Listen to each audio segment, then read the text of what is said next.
যা গায়ে জামাই ফেলবি, জামাটা নষ্ট হবে। দাদা ওরকম করবে দেখি।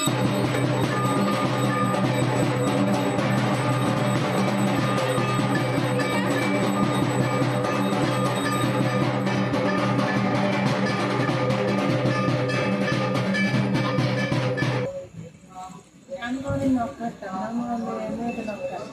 ওটা কার কাছে পেয়েছে? একদিন কেটেছে, একদিন কাটি, আর একদিন কেটে অভ্যাস হয়ে গেছে। ওইটাই তো, তাহলে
চাঁদি, এটা তো চাঁদি।